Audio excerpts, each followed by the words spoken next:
अस्सलाम वालेकुम नाजरीन, आज हम बात करेंगे एक ऐसे वाक्य की जो कुरान के अंदर मौजूद है। हारूत और मारूत, क्या ये फरिश्ते जादू सिखाते थे? क्या जादू सच में काम करता है और क्या इससे हमारी जिंदगी में कोई सबक है? बहुत से लोग सोशल मीडिया पर गलत वाक्यात सुनते हैं, जैसे फरिश्तों का प्यार में पड़ना या कुएं में लटकना, लेकिन आज हम सिर्फ सच्चाई पर फोकस करेंगे। तो चलिए बात करते हैं कुरान और हदीस की रोशनी में, ताकि आपको सही इल्म हासिल हो, गुमराही ना हो। अल्लाह हमें हिदायत दे, आमीन। ये वाक्य शुरू होता है हजरत सुलेमान अलैहिस्सलाम के जमाने से। उस वक्त जादू बहुत फैल गया था। कुछ यहूदियों ने दावा किया कि सुलेमान अलैहिस्सलाम खुद जादूगर थे और उनके राज में शैतान जादू सिखाते थे, लेकिन अल्लाह ने इस झूठ को कुरान में साफ कर दिया। सूरह अल बकरा की आयत 102 में अल्लाह फरमाते हैं, और उन्होंने यानी यहूदियों ने उसका पीछा किया जो शैतानों ने हजरत सुलेमान अलैहिस्सलाम के जमाने में पढ़ा था। सुलेमान अलैहिस्सलाम ने कभी कुफ्र नहीं किया, बल्कि शैतानों ने कुफ्र किया। वो लोगों को जादू सिखाते थे, और जो कुछ बाबिल में दो फरिश्तों हारूत और मारूत पर उतारा गया था,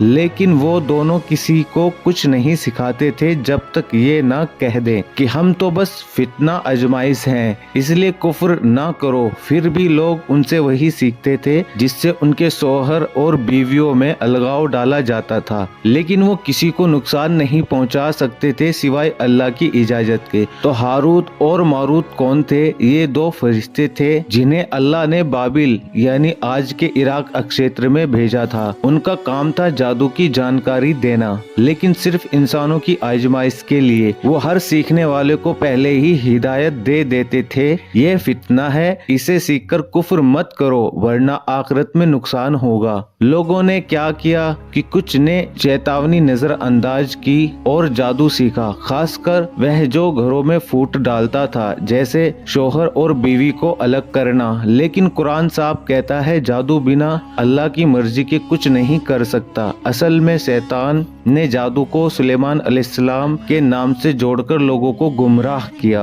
बड़े उलेमा जैसे इब्ने कसीर और इमाम तबरी कहते हैं कि ये फरिश्ते अल्लाह के हुक्म से आए थे, कोई गुनाह नहीं किया, क्योंकि फरिश्ते गुनाह से पाक होते हैं। कुछ पुरानी किताबों में लंबी कहानियां या लंबे वाक़यात हैं, जैसे फरिश्तों का औरत से मोहब्बत करना या सजा में कुएं में लटकना, लेकिन ये बनी इसराइल रिवायतें हैं जो कमजोर और गलत हैं। नबी करीम सल्लल्लाहु अलैहि वसल्लम से ऐसी कोई सही हदीस नहीं मिलती, इसलिए इन्हें मानना गलत है। अब सबसे जरूरी हिस्सा, इस वाक्य से हमें क्या सीख मिलती है? जादू हराम और कुफ्र है, चाहे कितना भी लगे कि यह काम करता है, लेकिन यह शिर्क है। अल्लाह फरमाते हैं जो इसे सीखता है आखिरत में कोई हिस्सा नहीं पाएगा। दुनिया फितने से भरी है। हारूत और मारूत जैसे फरिश्ते भी आजमाइश के लिए भेजे गए हैं। हमें अपनी कमजोरियों को समझना चाहिए और अल्लाह पर भरोसा रखना चाहिए। शैतान का धोखा, शैतान जादू टोने से लोगों को गुमराह करता है, असली ताकत सिर्फ अल्लाह के पास। कुरान पर यकीन करें, ऐसे वाक़यात से साबित होता है कि कुरान हर